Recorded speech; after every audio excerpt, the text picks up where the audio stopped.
El Ministerio Apostólico de Enseñanza y Predicación Rema Internacional presenta hoy la proclamación de las buenas nuevas de Dios para tu vida. El mensaje de ayer, el mensaje de hoy y el mensaje para la eternidad a los que tienen hambre y sed de la palabra de Dios. Un querigma de Dios para el que oiga, el que tiene oídos para oír. Escuche el dabar del Eterno a las naciones. Ahora es el tiempo para recibir el rema del Espíritu Santo a tu espíritu. Escuchemos con fe la memra del Señor para el alma. Hoy vamos a mirar cómo identificar la hechicería dentro de la iglesia. Cómo identificar la hechicería dentro de la familia y dentro de la iglesia. Vamos a mirar para eso el libro del Apocalipsis, capítulo 18, versos 23 y 24. Apocalipsis, capítulo 18. Vamos a estar en los versículos 23 al 24. Y leemos todos la palabra de Dios en el nombre del Padre, del Hijo y del Espíritu Santo de Dios. Dice así, leo en favor de todos la versión Reina y Valera. Luz de lámpara no alumbrará más en ti, ni voz de esposo y de esposa se oirá más en ti, porque tus mercaderes eran los grandes de la tierra, pues por tus hechicerías fueron engañadas todas las naciones, y en ellas se halló la sangre de los profetas y de los santos y de todos los que han sido muertos en la tierra. Y amén. Gloria a Dios. Muy bien. ¿Cómo identificar la influencia de la hechicería en una familia o en la iglesia, o también puede ser en el lugar de trabajo? Mire el pasaje que hemos escogido hoy como base para la meditación de la palabra de Dios. Apocalipsis capítulo 17 y capítulo 18 nos hablan acerca de una figura que el Señor Jesucristo nos da para hablar exactamente de una ciudad. La figura que Él está usando es a una mujer. Ya hemos visto una mujer, bueno, creo que todavía no, ¿verdad? Será en su momento. La mujer que está en el capítulo 12 de Apocalipsis. Pero esta mujer que está aquí en los capítulos 17 y 18 representa a una ciudad. Esa ciudad existe, es real. Y la forma en la que Dios nos ha mostrado el espíritu que domina en esa ciudad ha sido por medio de esta mujer. Una religión mundial que domina a todos los seres humanos. En el capítulo 17 está el efecto espiritual. En el capítulo 18 está el efecto comercial de esa ciudad. En su momento veremos cuál es la ciudad. Entre las cosas que dice el Señor con respecto a esta ciudad, habla acerca del efecto que lleva a cabo esta ciudad en el mundo entero. Le voy a pedir que mire un poquito con más detenimiento el versículo 23. Mire cómo dice el verso 23. Para que usted vea a qué estamos todos expuestos todos los días. Dice el verso 23, en la parte que más nos interesa, bueno, vamos a leerlo todo, dice así. Luz de lámpara no alumbrará más en ti, en esa ciudad, ni voz de esposo y de esposa no se oirá más en ti. Hablando acerca de una de las celebraciones que el ser humano considera la de mayor felicidad, que es el matrimonio. O sea, no habrán más matrimonios, no habrán más celebraciones en esa ciudad. Dice, porque tus mercaderes, recuerde que el capítulo 18 habla de la influencia comercial de esa ciudad en todo el mundo. Porque tus mercaderes eran los grandes de la tierra. Y aquí viene la frase que más nos interesa. Pues por tus hechicerías fueron engañadas todas las naciones de la tierra. ¿De qué manera fueron engañadas todas las naciones de la tierra? Por las hechicerías. Las hechicerías de esta ciudad, que aquí está representada por una mujer. Por tus hechicerías Fueron engañadas todas las naciones. Podríamos mencionar aquí varias naciones. Comencemos por Colombia, Venezuela, Perú, Ecuador, México, Estados Unidos, todas las naciones.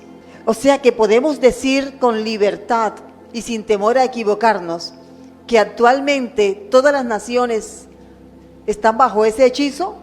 ¿Podemos decirlo con libertad? Miremos nuevamente lo que dice la Biblia. Porque el libro del Apocalipsis es la máxima revelación de Dios acerca de lo que va a acontecer y de cómo el mundo se ha doblegado delante de esta influencia que viene de las tinieblas. Dice, pues por tus hechicerías fueron engañadas todas las naciones. Entonces, ya que aquí se está hablando en forma como en tiempo pasado, porque todos los eventos del Apocalipsis son futuros. Estos eventos que están narrados aquí, de los sellos, las trompetas y las copas, no han sucedido, pero van a suceder. ¿Estamos claros? Van a suceder. Entonces, aquí se está hablando de algo, de una mecánica, de una dinámica de las tinieblas sobre este mundo, a la que el Señor Jesucristo llama hechicerías. Cuando el Señor dé cumplimiento a la profecía del Apocalipsis, será como mirar hacia atrás. Miren, esa es la mujer o la religión que tenía bajo su hechizo a todas las naciones. Pero resulta que todavía no se han desatado los sellos, ni las trompetas, ni las copas. Entonces esto que se está diciendo aquí en Apocalipsis 18:23 me indica que las naciones están bajo un hechizo actualmente. ¿Qué naciones están bajo ese hechizo? Todas. Porque hoy es presente, siglo XXI, actual. El Apocalipsis todavía no ha comenzado. Estamos viviendo la época de la iglesia. Estamos viviendo la época de la iglesia, la época de la gracia, la época del Espíritu Santo. Si usted tal vez escuche por allí, ¿no?, que el Apocalipsis ya empezó, que sonó la primera trompeta. Hermano, no se deje engañar. Dice el apóstol Pablo, no se dejen mover, porque la autoridad que Dios nos ha dejado escrita aquí, su Espíritu Santo, ha sido bastante claro. ¿Estamos viviendo ya los eventos del Apocalipsis? No. Es más, cuando ese momento llegue, usted no debe estar aquí. Y si usted está ahí y se da cuenta, hermano, se quedó. Nada es peor que eso. No hay nada peor. Eso es lo peor que le puede pasar al ser humano, porque ya se perdió. Y no hay una noticia peor que enterarse que la persona se perdió, habiendo tenido la oportunidad de la salvación. Muy bien. Entonces, todas las naciones están bajo esa influencia, bajo esa hechicería. Todas. ¿Qué componen las naciones? Las naciones están compuestas ¿de qué? ¿Y los gobiernos están compuestos de qué? ¿Venados? Gente, personas, nosotros. Las naciones no es tierra. La palabra nación incluso en español es donde nacemos, nación, nacimiento. Las naciones están compuestas por personas. Entonces, yendo un poquito más, escalando un poquito más en el pasaje, ¿quiénes son los que están influidos por la hechicería de esa mujer que se llama Babilonia? ¿Quiénes son? Las personas. Las personas. Y de pronto alguien dirá, pero yo no estoy bajo esa influencia. Vamos a mirar. Eso es lo que vamos a mirar hoy. Porque estamos en el mes de la guerra espiritual en favor de la familia. Guerra espiritual en favor de nuestra familia. Y cuando la Biblia habla de que todas las naciones están bajo esa influencia, por mucho que ames a tu familia, si tu familia no está viviendo en Jesucristo, entonces está bajo esa misma influencia. La hechicería. La hechicería tiene una meta. La meta de la hechicería es esclavizar. ¿Cuál es la meta de la hechicería? Esclavizar. ¿Por qué la gente busca un brujo? Para poder dominar. Esa es la meta de la hechicería. Mientras que el Señor Jesucristo nos hace libres, la hechicería esclaviza. Debemos tener eso presente. Con la hechicería no importa si la persona es consciente o no. No importa. Aquí, en este ámbito de las tinieblas, lo que le interesa a las personas que practican, que son conscientes de la hechicería, es esclavizar. ¿Y qué es lo que hace Satanás con todas las personas que no son de Cristo Jesús? Las esclaviza. ¿Y quién nos hace libres de esa esclavitud? El Señor Jesucristo. ¿Y cómo nos hace libres? Y conoceréis la verdad. ¿Dónde está esa verdad? ¿Dónde está? Mire, vea, aquí. Y conoceréis la verdad, y la verdad te hará libre. ¿Pero libre de qué? De la esclavitud. Todo aquel que no ha rendido su vida a Jesucristo es un esclavo de Satanás. De pronto alguien piense, pero eso es religión, eso... No, Jesucristo no es religión. Jesucristo es vida y vida en abundancia. Jesucristo es la verdad. Jesucristo es el camino al cielo. No importa que a algunos no les guste, o no importa que no lo crean. El asunto es que la Biblia lo dice así, y nosotros creemos en lo que dice la palabra de Dios. Hay un pueblo diferente al pueblo que está sumido en la hechicería. Apocalipsis capítulo 18, verso 24. Mire cómo dice el pasaje bíblico. Y en ella se halló la sangre de ¿quiénes?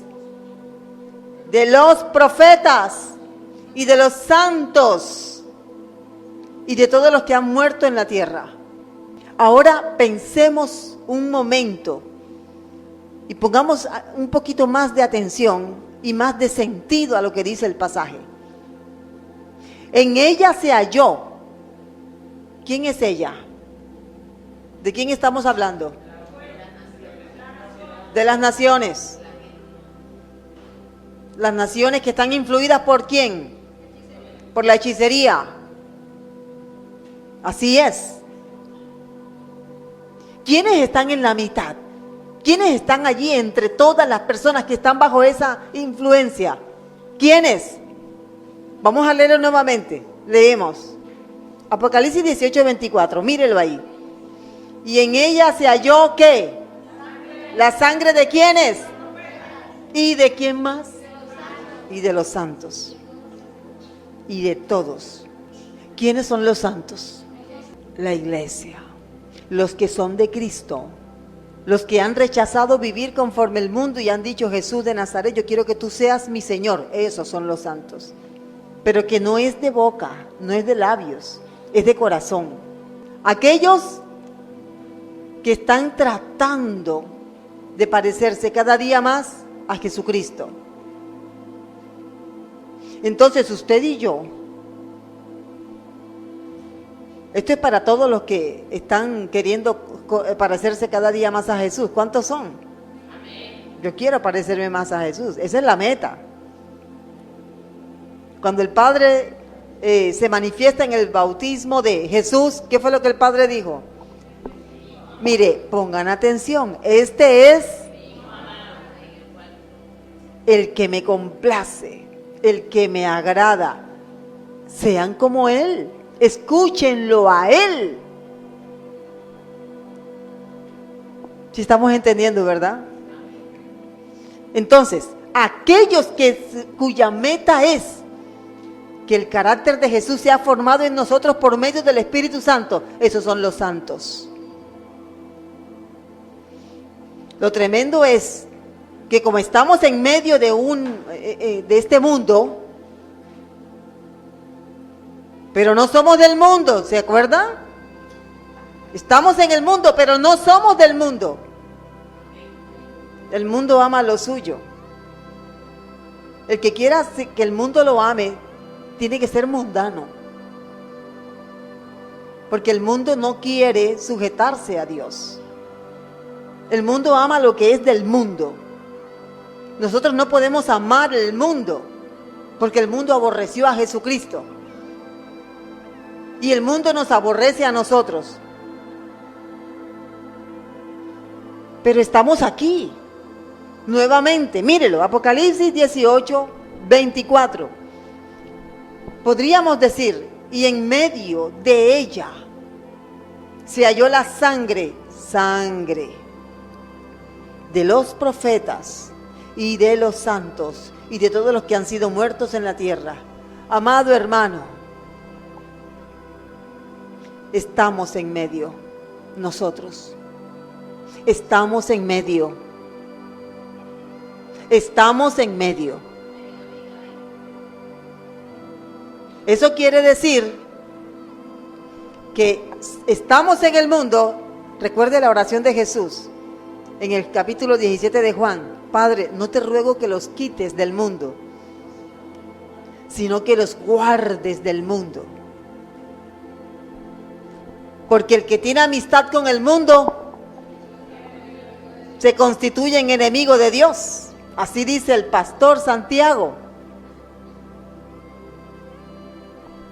Por lo tanto, mis hermanos, tenemos que ser conscientes de esta realidad. Estamos en medio de una sociedad que está bajo la influencia de Babilonia, que es el nombre de la ciudad que está mencionada aquí en los capítulos 17 y 18 de Apocalipsis. ¿Cuál es la meta final de la hechicería? Esclavizar. Esclavizar. Todos somos esclavos, pero yo decidí ser esclava de Jesucristo. Los que no han decidido todavía de quién quieren ser esclavos, son esclavos del mundo, esclavos de Satanás. Del sistema de Satanás. Mire el pasaje que está en la segunda carta a Timoteo, capítulo 2, verso 26. Ese pasaje habla muy claro de cuál es la condición de las personas que no se dejan gobernar por Jesús, que no están dispuestos a recibirle como Señor y Salvador de sus vidas. Este versículo hace parte del 25, pero solamente vamos a leer esta parte que dice: y escapen del lazo del diablo en que están cautivos a voluntad ¿de quién? Del mismo diablo.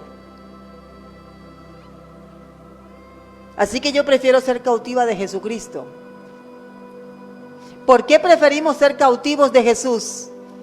Porque Jesús dijo: mi yugo es fácil y ligera mi carga. Quiere decir que hay un yugo y una carga en el mundo. Si Jesús dice, mi yugo es fácil, entonces ¿cómo es el yugo del mundo? Difícil. Increíble que hay gente que prefiere ese yugo. Y mi carga es ligera, dice Jesús. Quiere decir que la carga del mundo es pesada. Por eso Jesús dice: vengan a mí los que están trabajados y yo les haré descansar.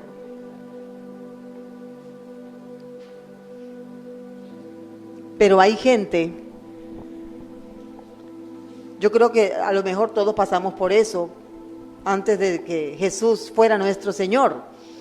Gente que dice: no, esta carga la tengo que llevar soy yo. No, yo no puedo darle esta carga a Jesús porque Él no sabría hacer las cosas. Yo sí. ¿Creen que hay gente que dice eso? Claro. No, yo no puedo ir a la iglesia porque es que no, si yo voy a la iglesia, mi casa se cae. ¿Sí ve lo irónico que es? No, yo no puedo desprenderme de esta carga. Podríamos mencionar aquí cuántas cargas. Esa escasez económica, la ruina, el hijo drogadicto, la esposa infiel, el trabajo que no rinde. Podríamos aquí hacer una lista. Pero ¿se está creyendo más en la fuerza personal o en lo que el mundo ofrece que en lo que el Señor Jesucristo ofrece? Dice el Señor, vengan a mí,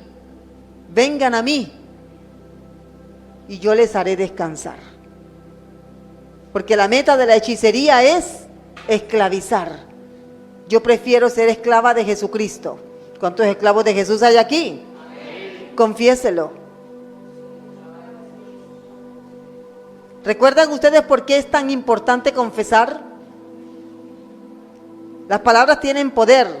La vida y la muerte están en poder de la lengua. Acuérdense de eso. Cuando nosotros confesamos, algo pasa en nuestra vida espiritual. Algo sucede.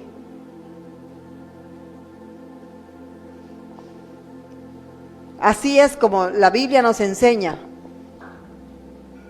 La Biblia dice que todas las naciones están bajo esa influencia de la hechicería. Y en la mitad estamos nosotros. Ahora, recuerde, santo es una persona, no que dice que es santo, pero sus obras lo niegan. Es una persona que es diferente de los demás. Una persona que ha sido llamada del mundo para vivir para Cristo en medio de los que son del mundo. Ese es un santo. Hay unas palabras que definen la palabra santo. Esas palabras son elegido, diferente, separado, apartado. Y esto no está hablando de, ahora tienes que hacerte un peinado diferente para que sepan que tú eres un santo. No, mi hermano, eso no funciona así. No, ya no puedes hacer esto para que sepan que eres santo. No. Los santos ponen la otra mejilla. Los santos aman a los enemigos. Los santos prefieren a Jesús por encima de todo. Son bienaventurados, son pacificadores. Los santos no son las prendas de vestir, el peinado, lo que te hace santo.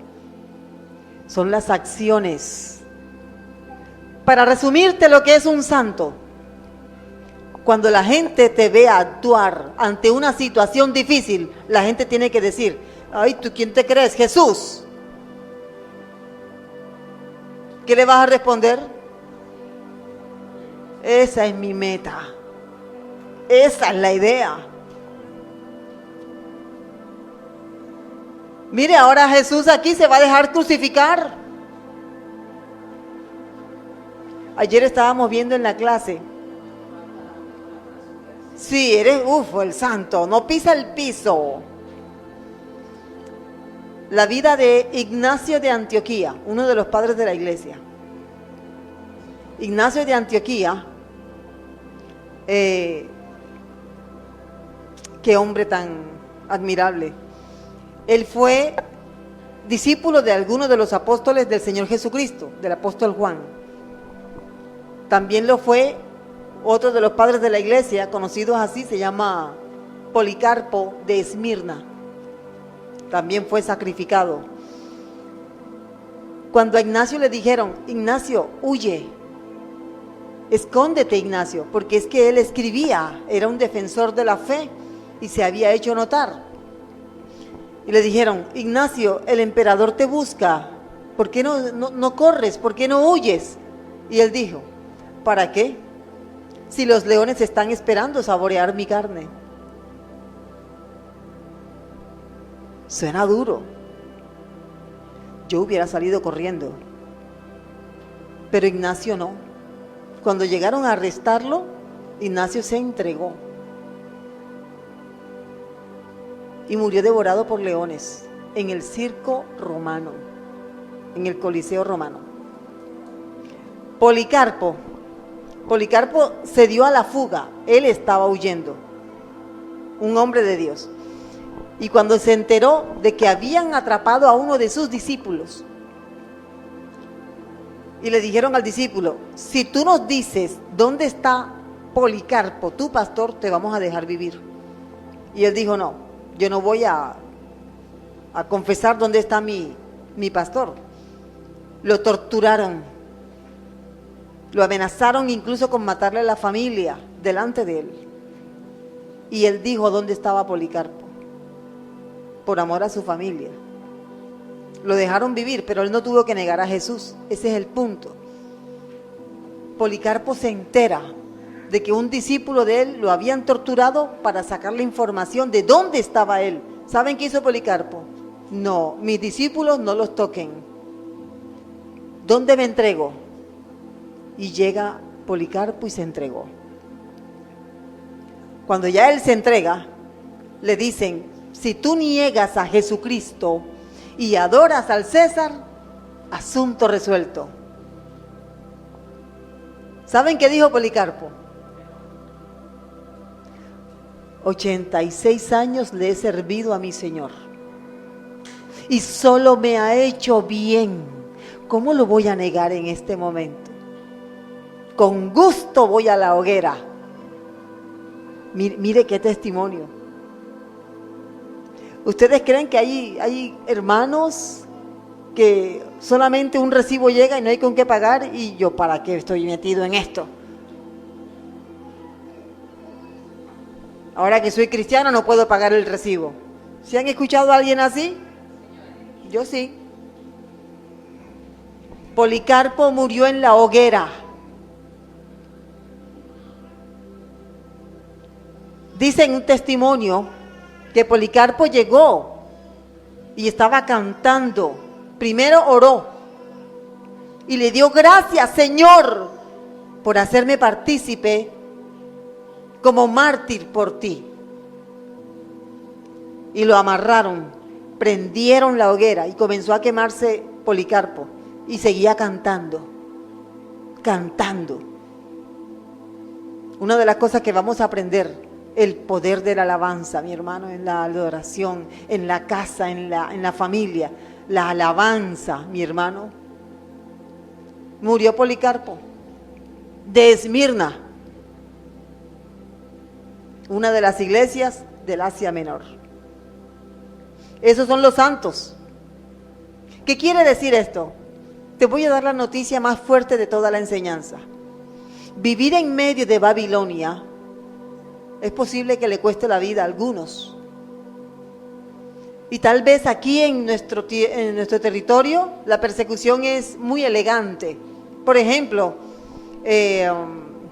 nos tiran piedras o tal vez hay leyes. Pero hay países donde la gente está entregando su vida por amor a Jesucristo.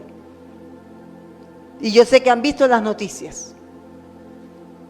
Porque Babilonia dijo, si no son míos, si no están bajo la influencia de mi hechicería, si mi hechicería no les hace efecto, entonces hay que matarlos. Pero hay una forma más sutil de hacer que los santos sean afectados por esa hechicería.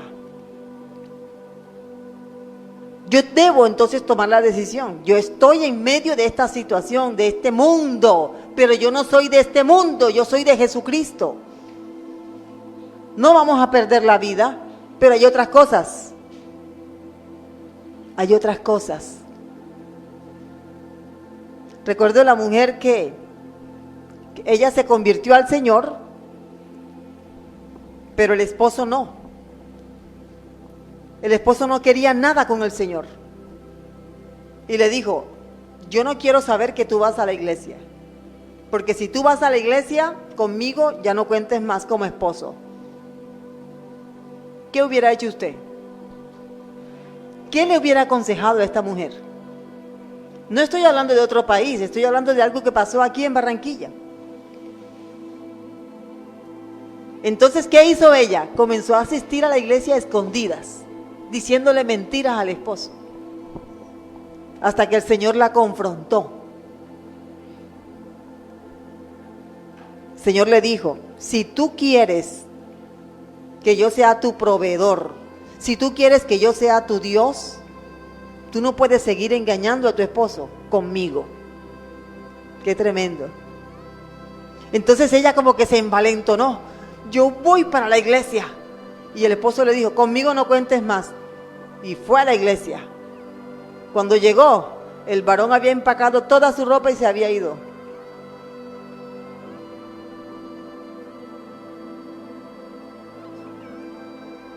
¿Qué tal? No perdió la vida, pero perdió algo más. De todas maneras, el fin de la historia de la mujer, el hombre regresó nuevamente. Después que había buscado, había hecho y deshecho. Entonces le dijo, ok, te voy a dejar ir a la iglesia.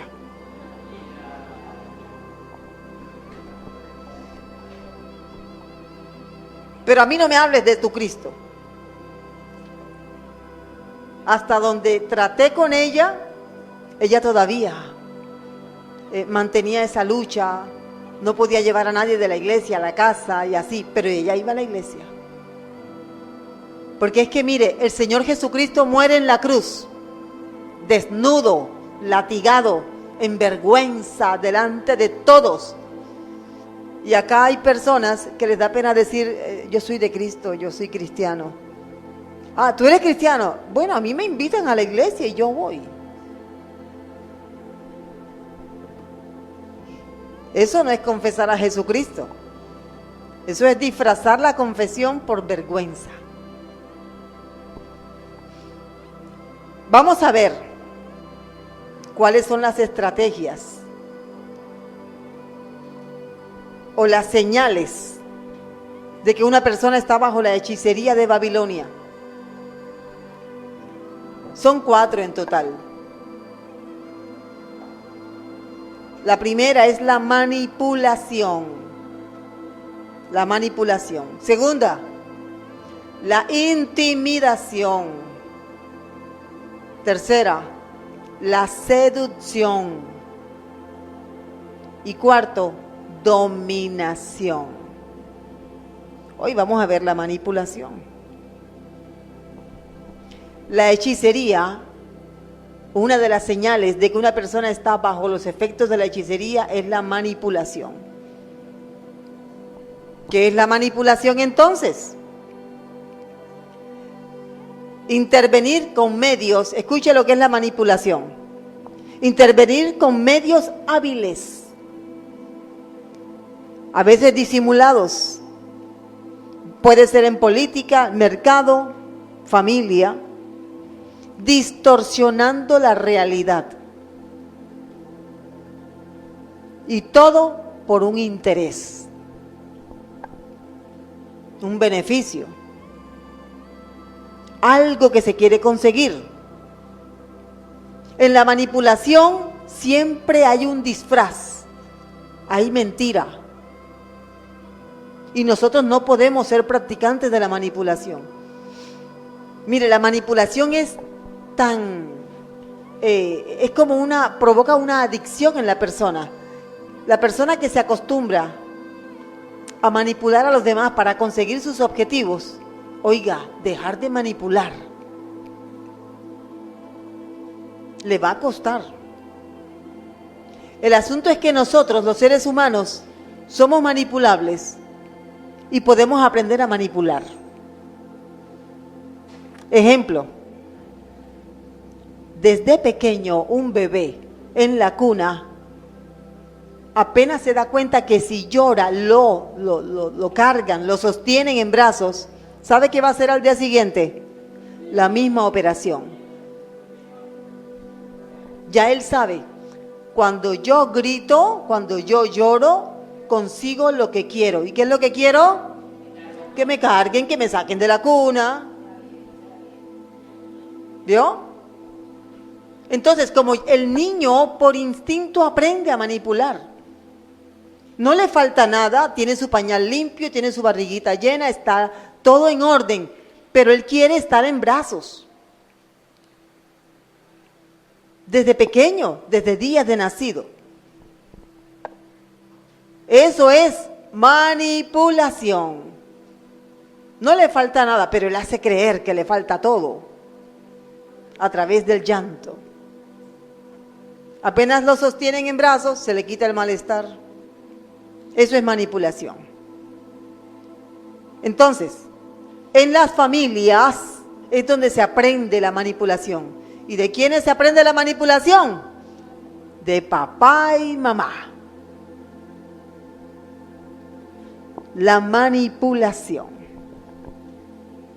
En el primer libro de Reyes, capítulo 21, verso 25, hay una historia. Primer libro de Reyes 21, 25. Hay una historia que nos sirve de ejemplo de lo que es la manipulación. Mire lo que dice el pasaje. A la verdad, ninguno fue como Acab, que se vendió para hacer lo malo ante los ojos de Jehová, porque Jezabel, su mujer, la palabra ¿sabe cuál es? Lo manipulaba o lo incitaba. Es como un sinónimo, pero la palabra manipulación es más adecuada. Pero el verbo griego que se usa allí, que es sut, significa manipular, perforar, estimular, seducir. Y a Acab le gustaba eso. En la familia, la manipulación se puede dar en cualquiera de los miembros de la familia, el esposo, la esposa, cualquiera de los hijos o tal vez todos. Pero cuando una esposa se acostumbra a manipular al esposo para conseguir, porque él es la cabeza, y ella quiere mostrarse como sujeta, pero ella quiere conseguir su objetivo. Entonces esta mujer está bajo la influencia de la hechicería y no está siendo honesta. Hay que engañar para poder poner a las personas donde se quiere. Eso es manipular. Jezabel manipulaba a su esposo. En una ocasión, dice la Biblia, en una ocasión Acab quería un viñedo, pero ese viñedo era la herencia de un hombre de ahí de la región. Y Acab hizo todo el papelón. Mire que Acab manipuló a Jezabel para que Jezabel le consiguiera lo que él no se atrevía a conseguir. Dice la Biblia que Acab decayó su semblante y se puso triste. Una de las cosas que implica o que toca la manipulación son las emociones. Por eso nosotros debemos someter nuestras emociones a Cristo y no vivir por lo que nuestras emociones nos exijan. Dice la Biblia que él decayó su semblante y cuando Jezabel le preguntó, a ver papá, ¿y qué te pasa? ¿Tú por qué estás así? Y él le dijo, ¿acaso tú no eres el rey de Israel entonces? Mire todo lo que hizo Jezabel. Habló con dos personas que se levantaron como testigos en contra de Nabot, el dueño de la viña. Llamó a todos los, digamos a la Corte Suprema allí en ese momento, puso a los testigos hablaron de que Nabot había dicho algo que era mentira. Mataron a Nabot. ¿Qué hizo la señora? Decomisó la viña y le dijo al esposo, aquí está papito, mira, toma tu viña. Manipulación. En este caso costó la vida de un hombre, pero no siempre cuesta la vida. Puede costar otra cosa. Eso es manipulación. Hay en muchas familias mujeres que se vuelven expertas en manipular. Y uno de los casos que la Biblia narra con respecto a Jezabel es un ejemplo. Son cristianas, y estoy hablando de mujeres que son cristianas y hombres. Pero ellos, si yo no puedo conseguir lo que quiero, entonces yo voy a usar cierto encantamiento para poderlo conseguir. El ejemplo voy a comprar un carro. Hermano, dígale al Señor a ver si es voluntad de Dios que usted compre el carro. Señor, ¿es voluntad que yo compre el carro? Sí, ¿verdad? Ok, sí, Él me dijo que sí.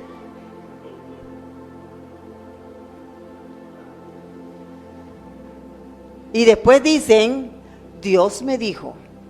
Y meten dentro de su show a Dios. El asunto es después, mi hermano. Mire, cuando una persona se acostumbra a manipular, se vuelve tan diestro en esto de la manipulación, que ya pasa de ser un manipulador a un mentiroso. Todo lo arregla con una mentira, para poder conseguir aquello que tanto anhela. Si tú quieres conseguir un reloj, mira ese ejemplo. Es que yo quiero ese reloj porque ese reloj me recuerda a mi mamá y yo necesito ese reloj y lo quiero ese reloj. ¿Cuánto vale el reloj? Supongamos que vale 200,000 pesos. Es un reloj caro. Y el esposo le dice, no podemos comprar ese reloj. No podemos. Y viene ella y saca. Y cuando él le pregunta, ven acá, ¿y tú conseguiste el reloj? Sí, yo lo conseguí. ¿Y cómo lo conseguiste? Me lo dio fulanita de tal. Eso pasa mucho en las familias. Si es una persona que dice que va a la iglesia, bueno, vamos a creerle porque se supone que es cristiana. Resulta que no, es un hábito que tiene. Está manipulando y la manipulación es una señal de que sigue bajo Babilonia. No está bajo la influencia del Espíritu Santo, está bajo la influencia de Babilonia. Y pueda que hable lenguas, pueda que haga, como dice mi esposo, echa espuma por la boca, pero sigue siendo una esclava de Babilonia y del sistema satánico que hay en el mundo. El manipulador actúa así. Para el manipulador eso de la voluntad de Dios, no. Es un dicho nada más. Porque ¿qué es lo que hay en el corazón del manipulador? Yo hago la voluntad mía, por encima de quien sea. Pero es una persona muy amable, es una persona muy religiosa, pero es un manipulador. Y no consigue las cosas esperando en la voluntad de Dios. Dice mentiras. Altera documentos, puede hacerlo. Involucra a terceros. Esta persona que llega y quiere ocultar algo que compró. Involucra a los hijos. Ven acá, no le digas a tu papá esto. Eso es hechicería. No le cuentes esto y esto. Ahí no está Dios. Ahora la pregunta es, ¿quieres conseguir las cosas por ti mismo o quieres dejar que Dios guíe tu vida? Porque Dios responde de varias formas. 1, sí, te lo voy a dar, hijo. Gloria a Dios. Pero Dios también puede decir, no. No. ¿Y qué hay que decir ahí? Gloria a Dios. Hay otra respuesta de parte de Dios. ¿Sabe cuál es? Espera. Espera. Ni sí ni no. Y hay una cuarta. ¿Sabe cuál es? Silencio. Pero es que yo oré y el Señor no me ha dicho nada, yo tengo que actuar. Muchas personas han hablado así. Yo oré, ayuné 3 días. ¿Y usted sabe lo que es para mí ayunar? Ayuné. Y Dios no me ha dicho nada. Yo no veo nada, no oigo nada, no veo nada. ¿Qué hay que hacer? Si Dios guarda silencio, yo me quedo quieto. ¿Cómo es eso de que Dios no dice nada y por lo tanto yo tengo que actuar? Yo tengo que moverme. Apenas la persona decide actuar, porque Dios guardó silencio, ¿sabe con quién va a actuar? Con el diablo. Porque ese sí responde enseguida.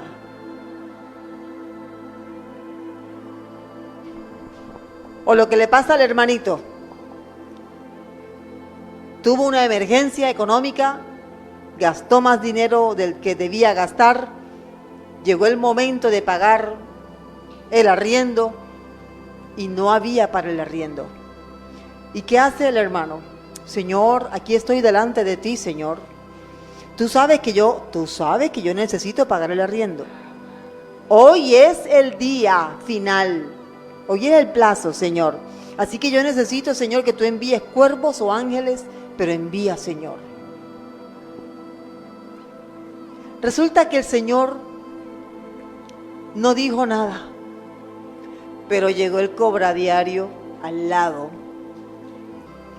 y le decía una vecina a la otra vecina: yo estoy pagando en cuotas cómodas. Fue cuando yo até cabos y entendí. Y le decía a la otra: si quieres te recomiendo.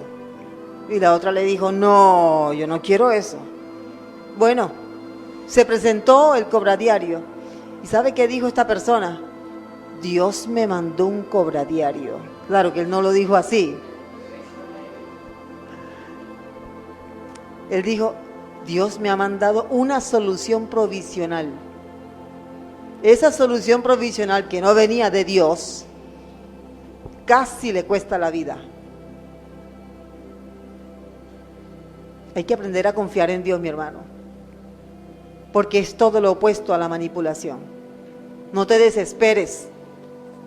Tú estás siendo fiel al Señor. Deja que Él se manifieste como Él quiera. Deja que Él actúe como quiera. Déjalo que te enseñe. Hay cosas en la vida que nos enseñan realmente lo que Dios quiere que nosotros aprendamos. Esta persona que hizo toda la gestión para comprar una casa, toda la gestión, tenía todo listo. Y Señor, gracias por la casa, gracias, gracias.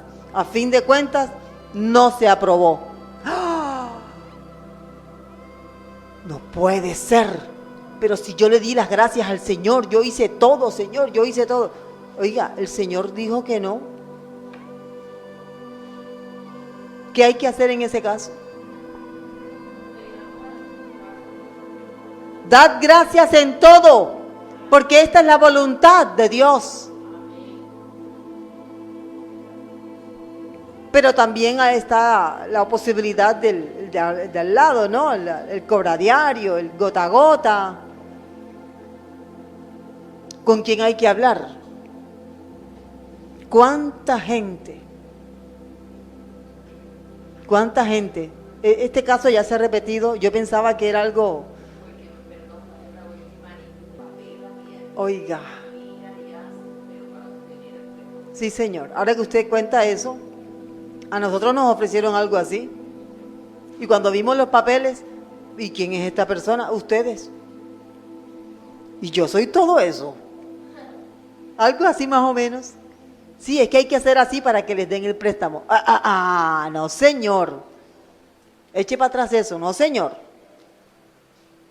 Si no me aceptan, dice mi esposo, si no me aceptan como pastor, entonces no.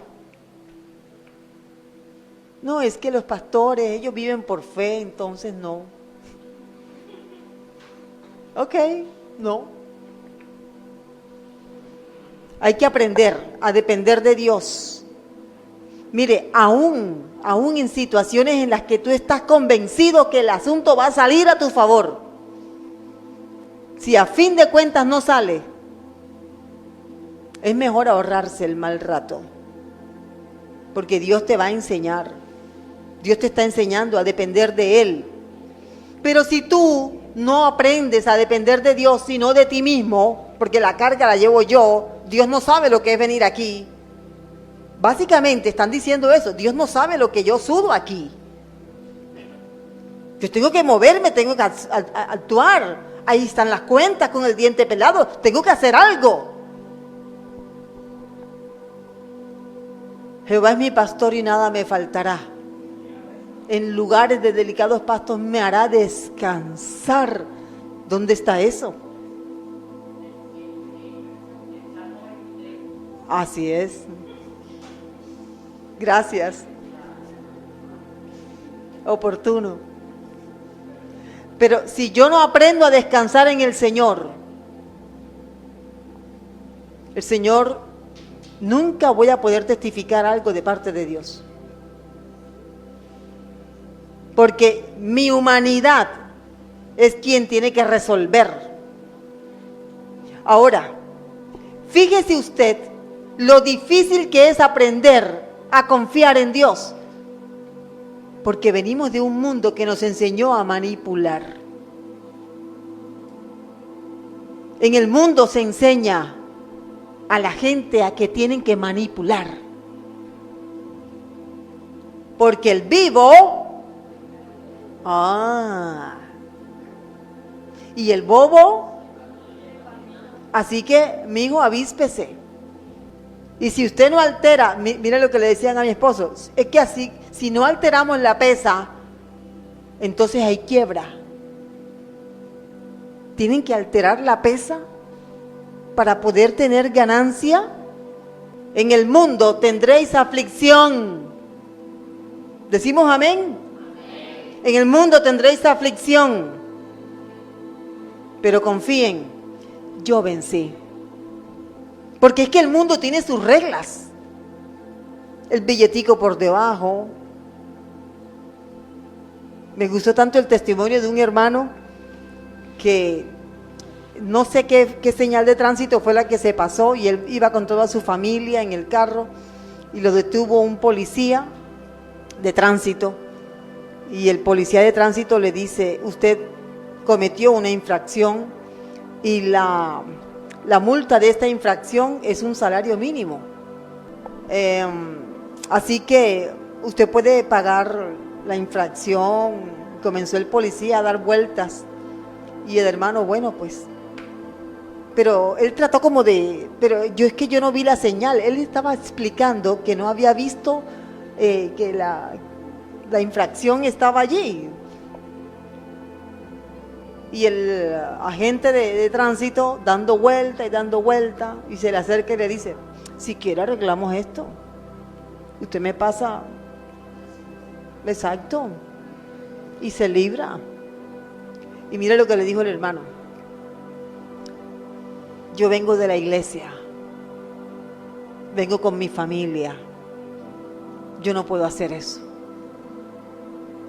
Póngame la infracción, yo la pago, así sea de a centavo, pero yo la voy a pagar. Y el policía, pero, no, póngala. Y le puso la infracción y el hermano tuvo que pagarla. Ser diferentes, ser santos, en ocasiones va a causar aflicción. Porque ese es el caso del ejemplo que les acabo de poner. Pero hay otros casos más. A ti se te van a presentar casos en los que te van a decir, porque ya tú has decidido de corazón, yo no voy a manipular, voy a confiar en Dios. Pero se te van a acercar personas y te van a decir incluso esta frase que se usa mucho en el mundo: no seas bobo, no seas tonto, no seas tonta. Mira, se voló por aquí. Ellos creen que los tontos son los que hacen lo correcto. ¿Qué le parece? Y los que son avispados o avivados son los que se vuelan las reglas. ¿Sí ves cómo en el mundo todo es al revés? Tienes que tomar una decisión. O eres de Cristo o no eres de Cristo. ¿Por qué? Porque todas esas personas todas esas personas están bajo esa influencia. Para concluir, hay gente que quiere ser muy correcta en el mundo sin tener a Jesucristo en el corazón. Pero tienen una especie de integridad relativa. Para una cosa son muy correctos, pero en otras cosas tienen ratas podridas debajo de la cama. Hay que ser gente que dependa de Dios. Ahora, tienes que ser consciente, la persona tiene que ser consciente. Yo manipulo a mi cónyuge. O los hijos. ¿Sí ha visto los hijos? Algunos hijos cuando manipulan al papá o a la mamá que se enferman y no tienen nada. Eso es manipulación. Eso es brujería. ¿Cuál es el objetivo? El niño que ya aprendió a manipular y dice que se siente mal. Me siento mal, como que quiero ir al baño, como que me siento mal, mamá, no puedo ir al colegio. ¿Qué cosa? Y yo que tanto que quería ir al colegio, pero no voy a poder. Oiga, ¿y a cuántos padres no les ha tocado mandar a los hijos con todo y malestar porque están actuando, están manipulando para no ir al colegio? Oiga, son actores. Vale la pena que haya un Oscar, ¿verdad? Oscar aquí a un buen manipulador. O para no ir al trabajo, exagerar. La manipulación es producto de la influencia de la hechicería. Ahora, ¿cómo te das cuenta tú si realmente estás bajo esa influencia? ¿Confías en Dios para conseguir las cosas o confías en ti? ¿O en alguien más? Cuando Dios te diga que no, o cuando Dios guarde silencio, ¿qué vas a hacer? O cuando Dios te pone un jefe, un patrón, con una cara que tú dices, Dios mío, ¿cómo hago para superar este Goliat? Resulta que Dios quiere que ese Goliat esté allí. Es Dios. El Ministerio Apostólico Rema Internacional pone a disposición esta predicación. Ofrecemos ministración a simposios, seminarios, campañas evangelísticas, educación globalizada sana y de carácter interdenominacional. Escríbanos a ministerioremainternacional@gmail.com o llámenos al celular 316-270-7181.